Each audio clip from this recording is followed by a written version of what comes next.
감사드립니다. 찬양의 가사처럼 우리의 인생길이 조금 고단할지라도 예수님께서, 성령님께서 우리와 함께 하시니 기쁨으로 우리는 걸어갈 수 있음을 믿습니다. 기쁘신가요? 아멘. 8월 마지막 날입니다. 8월 첫 주를 창립기념일을 시작으로 매주 이렇게 찬양대가 돌아가면서 이렇게 특송을 해주셨어요. 11시 예배 때. 제가 지난주에 이제 여수른 찬양대가 마지막으로 특송을 해주셨는데 그게 너무 감동이 돼서 오늘 이렇게 청년회가 함께 예배하는 이 자리에서 우리도 특송 부르자 이렇게 해서 목사님께 말씀드렸습니다. 그래서 이따가 말씀 후에 청년회가 특송할 때도 이렇게 뜨거운 반응 부탁드리겠습니다. 네, 우리를 사랑하시는 하나님의 평화가 8월 마지막 주일 함께 모여 예배드리는 우리 모두에게 있으시기를 빕니다. 벌써 8월의 마지막 주일입니다. 그리고 오늘은 8월의 마지막 날이기도 합니다. 낮에는 아직 덥지만 밤 공기가 제법 선선해졌는데요. 이 가을로 들어가는 이 시기, 여러분 하늘이 엄청나게 예쁩니다. 하늘 보신 분 계신가요? 네, 손 들어주셨는데 일상이 아무리 바쁘시더라도 이 계절에만 볼 수 있는 풍경을 보시면서 하나님께서 지으신 이 세상의 아름다움이 이렇게나 크구나, 그런 아름다움을 발견하시고 그리고 하나님께 감사와 또 찬양을 올려드리는 시간을 매일 가지시길 바랍니다. 그때 우리의 일상의 예배가 회복되는 시간입니다. 제가 5주차 담당이라서 항상 마지막 째 주일에 설교를 하다 보니까 항상 이 마지막이라는 단어에 대해서 많이 생각을 하게 되는 것 같아요. 그런데 8월은 좀 달랐습니다. 이 첫째 주 우리 교회 창립 기념주일을 시작으로 영남교회가 걸어온 길을 기념하는 이 소중한 한 달을 보내면서 이번 달은 마지막보다는 처음이라는 말을 좀 더 많이 생각해 보게 된 것 같아요. 우리 교회를 세우기 위해 처음 모이신 분들은 어떤 마음으로 교회를 시작하셨을까? 첫 예배를 드렸을 때 어떤 마음이셨을까? 그때 부른 첫 찬송은 어떤 찬송이었을까? 그때 어떤 기도를 드리셨을까? 혹시 그 자리에 계셨던 우리 권사님들 기억나시는 분들 계신가요? 이런 질문들을 혼자 생각해 보면서 가슴이 벅차오르기도 했던 것 같아요. 이 처음의 시간은 이렇게 소중함과 애틋함 그리고 벅참이 함께 느껴지는 것 같습니다. 그러나 이 소중함과 벅참이 시간이 흐르고 이 세대가 바뀌어 가도 그대로 유지되기란 쉽지 않은 것 같습니다. 이 초대교회 당시에 부활하신 예수님이 땅에서 떠나시고 나서 얼마 안 돼서 복음을 처음 접한 사람들은 이 애틋하고 뜨거운 마음으로 모였을 것입니다. 그들은 예수님께서 곧 금방 다시 오실 것이라는 믿음이 컸습니다. 그 소망을 꿈꾸며 모인 이 초대교회의 모습은 참 아름다웠습니다. 각자 자신의 것을 서로 나누며 서로 예수 그리스도의 피를 나눈 형제요 자매가 되었습니다. 자신들을 불러 모으시고 하나가 되게 하신 예수님을 기억하며 함께 찬양을 드렸습니다. 그러나 이 모인 그들은 함께 있을 때에는 뜨겁게 예배하고 넘치는 위로를 얻었지만 사회에서는 아주 작은 숫자였고 소수이고 약자였습니다. 그들은 로마의 압제를 거부하고 예수님만이 구주시다라고 외쳤기 때문에 박해를 받았습니다. 그 외압으로 인해서 결속력은 더 강해지고 복음은 세상으로 더욱 뻗어나갔습니다. 그러나 시간이 지나자 그들에게 의문이 생깁니다. 예수님 언제 오시지? 오시는 거 맞나? 아니, 계셨던 것은 맞나? 정말 부활하신 게 맞나? 여러분, 비신자들이 우리에게 이런 질문을 한다면 자신 있게 대답하실 수 있으십니까? 시간이 지나고 이런 의문들을 갖게 되면서 교회는 점점 흔들리기 시작합니다. 신앙이 나태해지고 교회 외부로부터 가해지는 위협이 아니라 교회 내부에 만연하게 된 전반적인 무기력함으로 인해서 교회가 위기를 맞게 됩니다. 오늘 본문 히브리서의 말씀은 이렇게 교회의 본질을 점차 잊어가는 이들에게 하시는 권면의 말씀입니다. 그렇다면 여러분, 교회의 본질은 무엇입니까? 교회를 세운다라고 하면 가장 먼저 하는 일이 무엇인가요? 무엇인가요? 우리 예배 드리죠. 영남교회라는 이 이름이 있기도 전, 이 벽돌을 쌓아 올리기도 전, 교회를 세우기로 뜻을 모으신 분들께서 모여서 바닥에 가마떼기를 깔고 가장 먼저 하신 일은 예배였습니다. 교회는 예배로부터 시작됩니다. 베드로전서 2장 5절 말씀 한번 띄워주시겠습니까? 제가 읽겠습니다. 너희도 산 돌같이 신령한 집으로 세워지고 예수 그리스도로 말미암아 하나님이 기쁘시게 받으실 신령한 제사를 드릴 거룩한 제사장이 될지니라. 거룩한 제사장이 되는 것, 예배 드리는 것. 예배는 하나님께서 받으시고 그리고 우리가 드리는 것입니다. 우리는 누군가에게 무엇을 줄 때 이런 고민합니다. 어떤 걸 줘야 받는 이가 기뻐할까? 특히 이 어려운 사람이나 잘 보이고 싶은 이에게 선물을 할 때는 더 예를 갖춰서 정성스럽게 준비합니다. 우리가 사람에게도 이렇게 하는데 하물며 이 예배의 대상 되시는 하나님께는 어떻게 해야 할까요? 우리는 예배를 드리며 이런 기도를 참 많이 합니다. 하나님, 우리가 올려드리는 이 예배를 기쁘게 받아 주옵소서. 그렇다면 하나님께서 기쁘게 받으시는, 기뻐하시는 예배는 무엇일까요? 오늘 본문에서 히브리서 기자는 하나님께서 기뻐하시는 예배는 예배당 안에서 드리는 예배에 머무르지 않고 삶으로 이어져야 함을 강조합니다. 하나님께 드리는 예배가 진실하다면 그 예배는 우리의 삶에서 반드시 드러나야 한다는 것입니다. 본문은 크게 세 가지 영역에서 우리의 삶을 돌아보게 합니다. 첫째, 성도 간에 서로 사랑하고 손님을 대접하는 일입니다.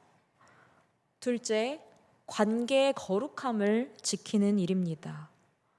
그리고 셋째, 물질을 의지하지 않고 하나님만을 신뢰하는 일입니다.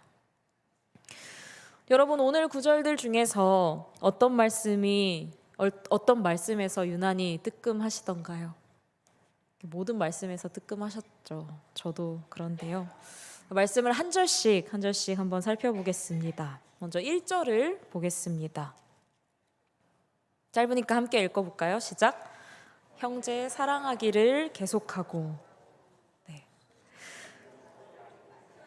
1절만요. 네. 여기서 이 형제란 혈육을 나눈 사이가 아니라 1차적으로 예수 그리스도 안에서 같은 하나님의 자녀가 된 믿음의 관계를 말합니다. 그리고 더 나아가서는 우리와 동일한 하나님의 피조물인 세상 모든 사람을 가리킵니다. 초대교회의 큰 특징은 너와 나를 가르지 않고 그리스도 안에서 서로를 뜨겁게 사랑하는 자매의, 형제의 실천이었습니다. 그런데 이것에 어려움이 생겼습니다. 초대교회 당시 기독교는 아직 합법적인 종교가 아니었고 유대인들, 특히 유대인들의 고발로 인해서 불법적인 집단으로 취급받곤 했습니다. 잡히면 재산을 몰수당하거나 감옥에 갇히기도 했습니다. 이런 상황에서 성도들은 서로를 보호하기보다 혹시 저 사람 때문에 나도 위험해질까 하는 그 두려움 속에서 신뢰와 사랑을 잃는 일이 종종 생기곤 했습니다. 또 기독교로 개종한 유대인들은 회당에서 쫓겨나고 가족들과도 단절되는 일도 있었습니다.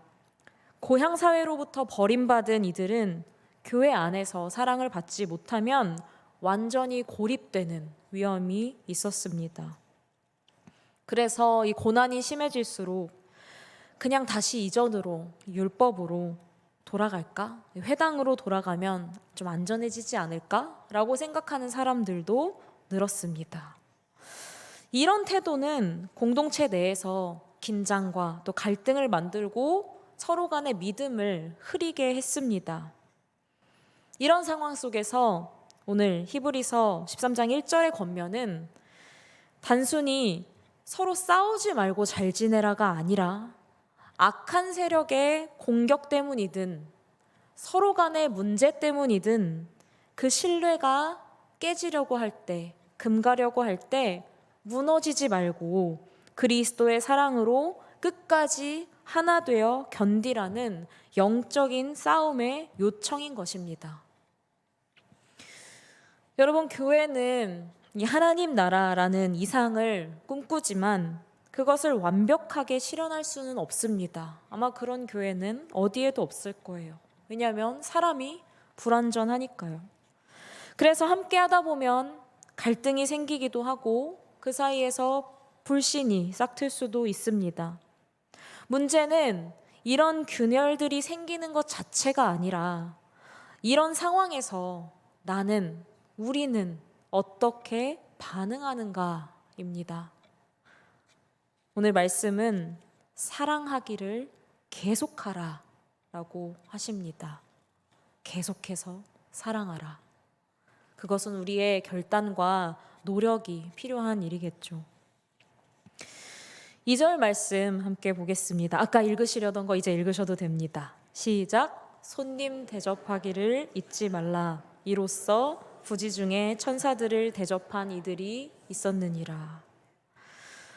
오늘날처럼 숙박시설이 잘 되어 있지 않았던 고대 사회에서는 나그네나 손님들을 잘 대접하는 것이 미풍양속이었습니다.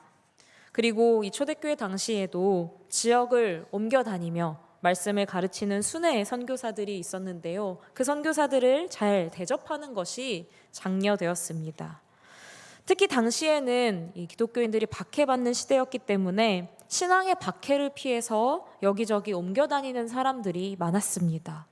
그래서 그들을 접대하는 것, 대접하는 것이 신자들 간에 중요한 의무로 여겨졌습니다. 이런 걸 생각하면 오늘날에는 박해를 피해서 돌아다니는 사람들이 흔하지는 않기 때문에 우리의 일상과는 좀 먼 얘기가 아닐까 싶을 수도 있지만 절대 그렇지 않습니다. 손님을 대접하는 것, 이것은 내 이웃을 내 몸과 같이 사랑하라는 하나님의 명령에 대한 실천의 아주 가장 작은 부분입니다. 부지 중에 자기도 모르게 천사를 대접했던 아브라함과 롯이 맞이한 손님들은 예견되어 있던 특별한 손님 혹은 특별한 나그네가 아니라 그저 평범한 나그네였습니다. 따라서 손님을 대접해야 하는 특별한 이유가 없어도 우리는 마땅히 그렇게 해야 합니다. 3절 말씀입니다. 함께 읽겠습니다. 너희도 함께 갇힌 것 같이 갇힌 자를 생각하고 너희도 몸을 가졌은즉 학대받는 자를 생각하라. 제가 이 말씀을 새번역 성경으로 다시 읽어보겠습니다. 감옥에 갇혀 있는 사람들이 있으면 여러분도 함께 갇혀 있는 심정으로 그들을 기억하십시오. 학대받는 사람들이 있으면 여러분도 같은 학대를 받고 있는 심정으로 그들을 기억하십시오. 아멘. 앞서 말씀드렸듯이 히브리서가 쓰여질 당시에 초대교회 성도들은 로마 제국과 그리고 유대교 사회에서 심한 박해를 받고 있었습니다. 예수를 믿으면 재산을 몰수당하고 감옥에 갇히기도 했는데요. 그런 상황에서 교회가 할 수 있는 일은 감옥에 갇힌 이들을 외면하지 않고 함께 그곳에 갇힌 것처럼 그들의 아픔을 나누며 돌보는 것이었습니다. 먹을 것을 나누고 그리고 남겨진 가족들을 챙기면서 그 안에 있는 이들이 결코 혼자라고 느끼지 않도록 할 수 있는 것들로 열심히 서로 도왔습니다. 오늘 우리가 사는 사회에서는 신앙 때문에 감옥에 갇히는 일은 드뭅니다. 하지만 우리 주위에는 이렇게 감옥에 갇힌 것과 같은 삶을 살아가는 이웃들이 여전히 참 많습니다. 사회적 약자와 사회에서 소외된 이들, 정신적, 정서적으로 고립된 이들, 학대받는 이들, 세상에 발 디딜 곳 없이 안전한 공간을 빼앗긴 채 외롭게 견뎌내고 있는 이웃들이 셀 수 없이 많습니다. 우리 교회 안에도 몸과 마음의 질병으로 인해 힘든 시간을 보내고 있는 성도님들 참 많으시죠. 아까 권사님께서도 우리 아픈 환우분들을 위해서 기도해 주셨는데, 이 말씀을 읽으며 혹시 지금 여러분 마음속에 떠오르는 이들이 있으십니까? 이 말씀은 우리에게 이 떠오르는 이들, 그리고 우리 주변에 있는 이들을 외면하지 말고 마치 우리가 그와 같은 자리에 있는 것처럼 느끼고 행동하라 라고 말씀하십니다. 다음 4절 말씀입니다. 함께 읽겠습니다. 모든 사람은 결혼을 귀히 여기고 침소를 더럽히지 않게 하라. 음행하는 자들과 간음하는 자들을 하나님이 심판하시리라. 아멘. 말씀이 쓰여질 당시 이 결혼에 대한 사회 분위기는 크게 두 가지 극단이 있었습니다. 먼저 로마 사회는 성적으로 문란해서 이 결혼의 의미가 아주 가볍게 여겨졌습니다. 노예, 그리고 첩, 매춘이 일상화되어 있었고 결혼의 의미가 경시되었습니다. 심지어 종교적인 제의 안에서도 음란 행위가 포함되기도 했습니다. 이 한국에서도 많은 사이비 종교들 안에서 이런 문제들이 있었죠. 반면 유대교 내부에서 이 지나친 율법주의에 빠진 일부 유대교인들은 금욕만이 거룩하다라고 생각하며 결혼을 천하게 여기고 독신으로 사는 것을 영적 우위로 삼았습니다. 이런 사회적인 환경 속에서 사람들은 결혼에 대한 혼란에 빠졌습니다. 그래서 히브리서 기자는 결혼은 천한 것이 아니라 귀한 것이고 침소는 부부의 것이지 이 종교나 음란한 문화가 함부로 더럽히는 곳이 아니다 라고 말하고 있는 것이죠. 여담을 하자면 제가 아직 결혼을 안 했는데 저를 비혼주의 그리고 독신주의로 단정짓고 저를 안타까운 눈으로 보시거나 아니면 무척 대단하다 이렇게 생각하시는 분들이 계세요. 극단적인 부류의 분들이시죠. 저는 비혼주의 아니고 독신주의 아니고 결혼을 무척이나 소중하게 생각하는 사람입니다. 그래서 아직 안 한 것이니까 제 결혼을 기다리시는 분들은 언제가 될지 모르는 그 먼 훗날에 꼭 오셔서 같이 축하해 주실 수 있도록 건강 관리에 힘써 주시기를 부탁드리고 이 논란은 지금 이 시간부로 종결해 주시기를 부탁드립니다. 네. 박수가 나오는데. 네, 다음 말씀 보겠습니다. 5절 말씀입니다. 아마 이 말씀이 가장 이렇게 우리를 뜨끔하게 하는 말씀이지 않을까 싶은데요. 우리 큰 목소리로 함께 읽겠습니다. 시작. 돈을 사랑하지 말고 있는 바를 족한 줄로 알라.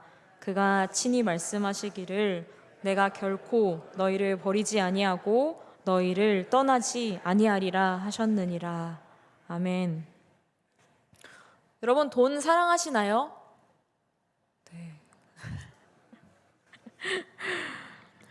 돈을 싫어하는 사람은 없겠죠. 오늘 말씀, 이 돈을 사랑하지 말라는 말씀을 새번역 성경은 돈을 위하여 살지 말라라고 번역합니다. 돈은 그 자체로서 나쁜 것은 아닙니다.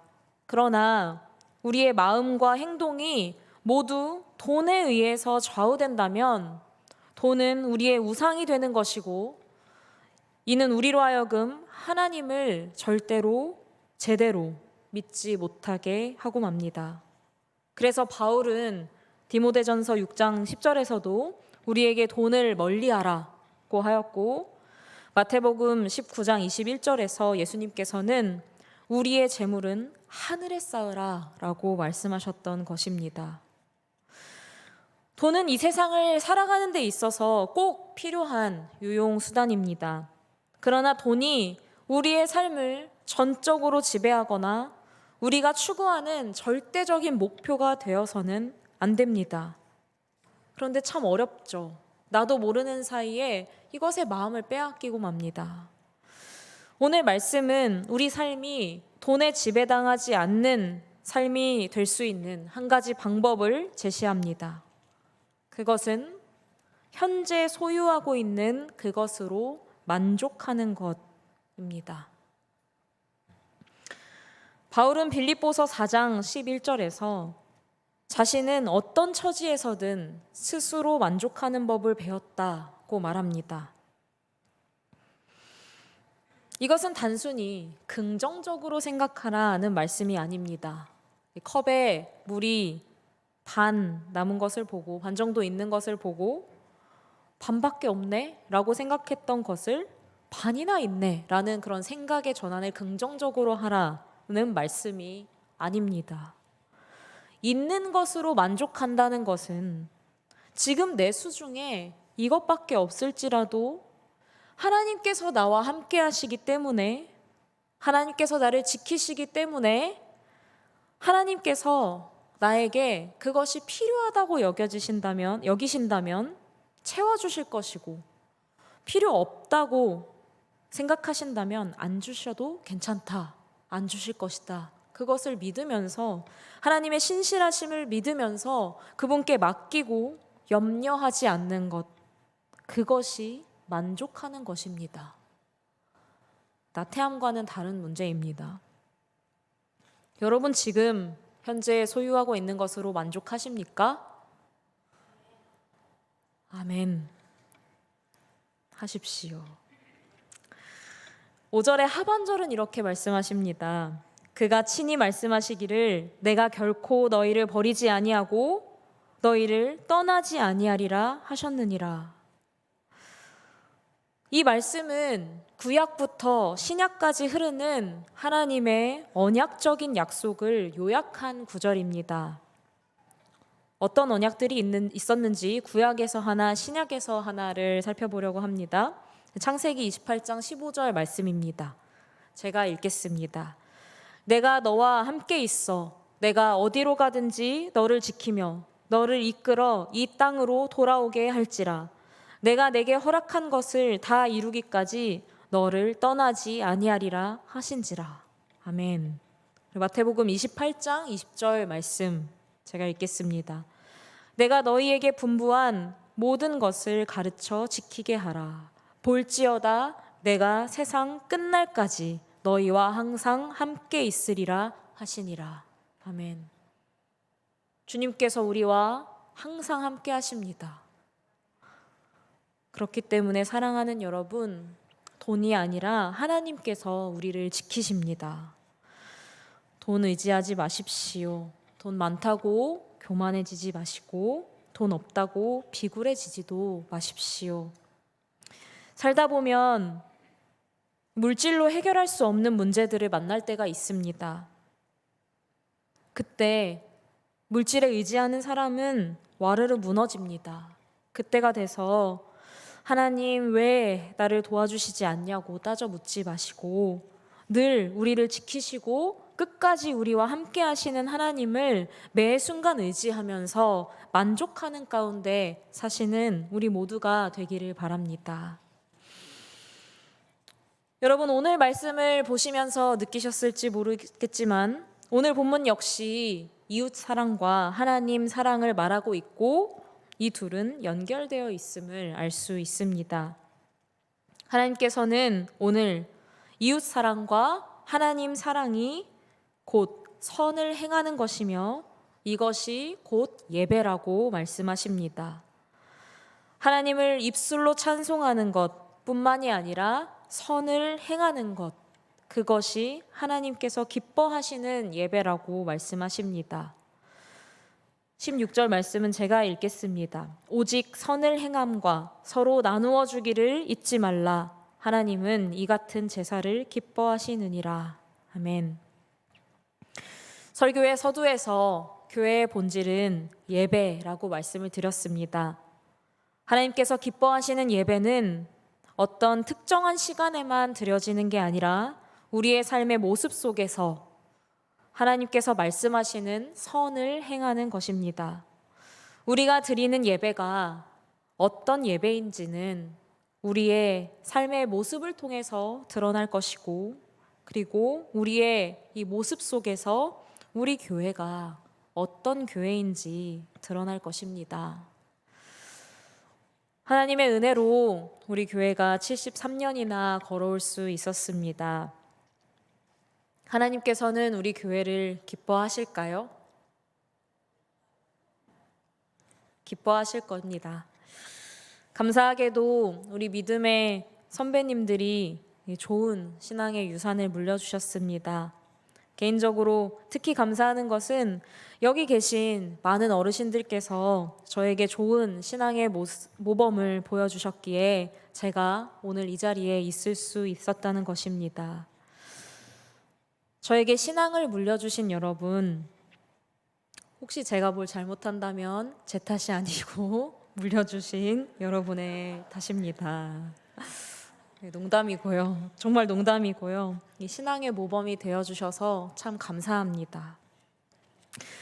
우리에게 복음을 전해주신 이 신앙의 조상들은 이미 세상을 떠나셨거나 그리고 앞으로 떠나실 것이고, 그리고 우리도 세상을 떠나게 되겠지만 우리를 구원하신 예수 그리스도께서는 어제나 오늘이나 영원토록 동일하십니다. 73년 전 이곳, 그때는 맞은편이었다고 하는데요. 그 자리에서 예배를 받으신 주님이 오늘 우리의 예배를 받으시는 줄 믿습니다. 그 주님께서 오늘 우리에게 주시는 이 말씀이 지난 시간뿐 아니라 앞으로 계속 앞으로의 시간들 속에서도 우리가 지켜갈 모습이 되어서 우리 교회가 앞으로 100년 아니 173년이 지나게 되더라도 하나님께서 기뻐하시는 모습을 가진 교회, 하나님께서 기뻐하시는 예배를 드리는 교회, 하나님께서 기뻐하시는 교회가 되었으면 좋겠습니다.